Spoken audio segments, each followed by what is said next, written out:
Welcome back to the channel, good people. Today I'm going to talk about the Pixel 6 Pro. I did a little mini review on it already, and I just want to talk about some of the issues I had while using this device. So without further ado, let's hop right into this video. And if you've experienced some of these issues, then I do suggest switching your phone out immediately for the more important ones. Anyhow, let's get into it.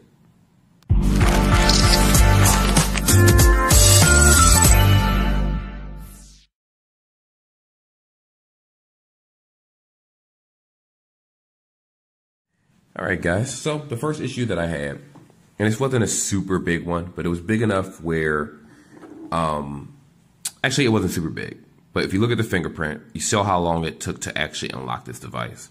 Now, I know that the fingerprint was an issue that was talked about in the Google Pixel world, where they put out some type of update and tried to use some type of excuse talking about why it, and is it gonna work? There we go. Why it ends up the way that it is. Personally, I have a generic phone, which is the OnePlus N10 5G, lower end phone. I use my fingerprint, unlocks nearly immediately. For this guy, sometimes you put your finger on it right away and it'll lock, sometimes you don't. That's faster than what it normally is.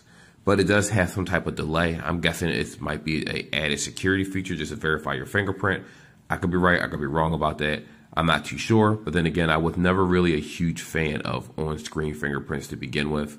But like the first time when you saw it in the video when I unlocked it, sometimes it's delayed, sometimes it's not, but it's not a life or death thing. No big deal. The second one was the fact that the messaging application. What I noticed is when I first purchased this device, Motorola phones are very, very notorious for this issue. Never mentioned it in any other video, and I totally forgot about it. The Messages app. With this particular device, whenever I sent messages to whoever on the phone, or my wife was using it and she sent messages, she could not, sometimes she couldn't send, sometimes she couldn't receive. And it was a huge issue where I thought it was my iPhone that was acting up originally, my 13 Pro Max. But it turned out it was actually her device, which she was actually forced to use, what is this called, Messenger as a primary device to receive and send text messages. And that was the only way her messages would actually come through. Now, granted, there are other messaging applications that she did use, but a lot of them in the Android market takes some form of, it has ads or they want you to pay for it, which is ridiculous. And it's not even a good messaging app to begin with. But some of them don't even support bit emojis and it don't support a lot. And I did have an issue with only the Google 6 Pro. Keep in mind, this is actually the second one that we ordered. We got this one replaced under the carrier, and we still had that same issue. So I'm guessing it's just a software problem. Like that happened when I had certain Motorola devices where certain people couldn't send me messages, or they couldn't text me, or they could text me, but I would never receive it. And on their end, it'll show that it was read or received. In reality, I never got it. So for those that have experienced this in the Android world, if you had enough Android phones, someone has experienced that, or you know what I'm talking about. Granted, I didn't feel it was life or death because you did use the Messenger app primarily. So if you're one of those people where you like using separate apps, maybe you won't come across this problem. It's a possibility that other phones aren't experiencing this, and I'm sure they aren't because I haven't heard much complaints about it. So just keep that in mind. Now, we're going to talk about something a little bit more detrimental. Let's go to it right here. If you go to the camera, now what I will say about the Google Pixel's camera, when especially when it comes to focusing on pictures and everything, you can see how clear it is in this. The camera is amazing. I love this camera. This is actually going to be the phone that I use my camera on whenever I record videos moving forward. Here's the problem that I had with this particular Pixel, and it's happening right now as we speak. My camera is getting very, very hot. Like this back area, like right underneath the camera bump, and right here, it gets very, very warm quickly whenever I do recordings on anything.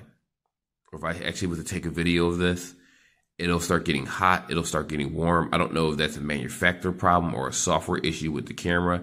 What I will say is that I never had an issue where, well, actually, no, one time, which was the original Pixel that I had, I did have to put it in the freezer, unfortunately, just to let the air blow in it to cool it down a little bit. And then because it'll actually let you know when the temperature is getting too hot on the phone. We weren't playing any type of video games. It wasn't wrapped in blankets. It wasn't 90-degree weather inside the house. It was actually about maybe 76, 78 degrees in the house, 80 at the most. We're sitting inside the room. My wife is taking pictures of the cats. Her phone starts getting extremely hot in the back. And we noticed it because we had one of those razor thin cases where it's like, what is it called? We had one of those razor thin cases where you can basically feel any type of heat. It's basically for aesthetic, just to make it look nice, where you can see the back of the phone. It's like a clear screen protector, a clear phone anyway. But I did have an issue where, and I still have the issue to this day, where when I do video recordings, this thing gets very, very hot. And again, I'm not sure if it's something that they can solve with software. Hopefully it is, because I do like the Pixel 6 Pro, but I was kind of skeptical about this phone to begin with, because I'm like, you know what, it's a new processor. We don't know what it's really capable of until we actually use the device and get it hands-on. For the average Apple, I'm saying that. For the average Android user, you shouldn't have any problems with the processor, because as long as it can handle day-to-day tasks, which it can, I haven't come across any lag or anything like that. But when it comes to it just getting hot, remember how thin this phone is. Normally, these types of phones get warm in the back, and that's a huge issue for me if I have to put it in a freezer. But luckily, I haven't had to do that lately. But whenever I do take like a 15-20 minute video, this phone is like not boiling, but it's extremely hot.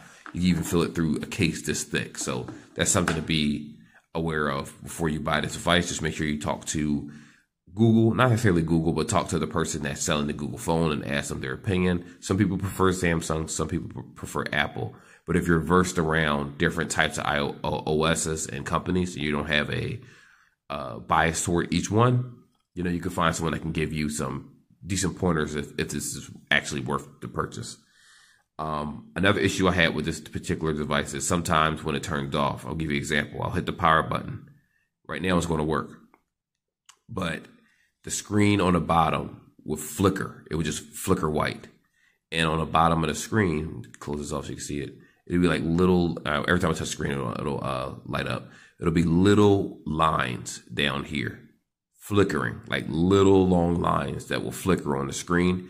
I don't know why that happened. This is actually the third time that it happened in general. Unfortunately, I can't show you in real time because it happened this morning. I'm going to post this video today. So when I say this morning, it means today, where the lines were just flickering at the bottom. I didn't know what was going on. So I held the power button in the volume. The phone powers it off, power back on, and I didn't have the issue anymore. But this has happened with both Pixels, including the switched out one that I actually got through AT&T. So I'm not sure if it's a manufacturer issue. I think LG makes these screens. Maybe it has something to do with the screen. I'm not too sure about that, but just be aware that, to me, I think that's probably a software issue. Actually, no, I'm sorry. It could be a software or hardware issue. I'm not sure which one it is. Let me not just assume it's one and not the other. But like I said, when you use these type of phones, you just tend to find little things that work and don't work with it. But again, still it's a beautiful looking phone. I got the little tempered glass on the back to protect this ridiculously oversized camera bezel. And lastly, and this happens with a lot of Android phones, but particularly it happened with this one. Sometimes when you unlock an Android phone, your notifications will flood your phone. It was to the point where text messages we're not even talking about emails. Text messages would not pop up on this phone. So as soon as I unlocked it, all the messages flooded in of just 6-digit pins. If I needed to access my Metro account or AT&T, whatever it is, it would delay all of my messages. I even went to the settings of this, turned off that whole adaptive charging, that adaptive battery where it, lowers certain applications. No, I put everything on full juice so that whenever a notification pops up on your phone, it will notify you right away. And this particular phone did not do that for me. Now, granted, this isn't just a Pixel issue. A lot of Android phones do that, especially since that Android 11 update. Some of them act funky. Even with my OnePlus N10 5G, which is recording this video right now, I had an issue where I had to switch my camera to like an HD camera recorder because the original camera that came with the phone kept freezing, like the camera application. And I thought it's something wrong with my phone, but it turned out it was faulty software. So this could be another issue with software. This is my little sheet so I don't forget what it is I was talking about. But that's mainly the issues that I just had with this. To be honest, outside of that, I mean, the 30-watt fast charging isn't fast, but it's doable. It's not bad. Haven't had any other issues with gaming or anything like that, or sound or volume. Everything else works great on the phone. But again, like I said, the only issues I had were these. The screen flicker was the biggest one for me, and the battery getting hot came in a close second, because one, I don't want my screen to go out. Second, I don't want my phone to burn up. You know, the processor get fried or something happens. I'm not going to say that this phone was released too soon, but you can definitely tell that whoever had this phone, like whoever made this phone, I feel like they cut corners when it comes to software. Like, I don't understand why to this day Google doesn't have a decent music player that comes on this device. It doesn't have a gallery. You have to go to the Photos application. I don't want to pull that up right now because it's my wife's photos on this phone. Actually, hold on, let me go ahead and take a look. All right, so you go to Photos. It looks like this. Then you tap on Library. And what will happen in Library is it'll show your screenshots and things like that, and everything in categories. So for those that are unsure, yes, it does have a library where you can see things, but you shouldn't have to take those extra steps. For me, I think they need to simplify things to make it where the average consumer sees gallery. They click on gallery. No one has time to necessarily learn how a new phone works, but to each their own. But again, these aren't huge gripes, just mainly the screen and the battery one was.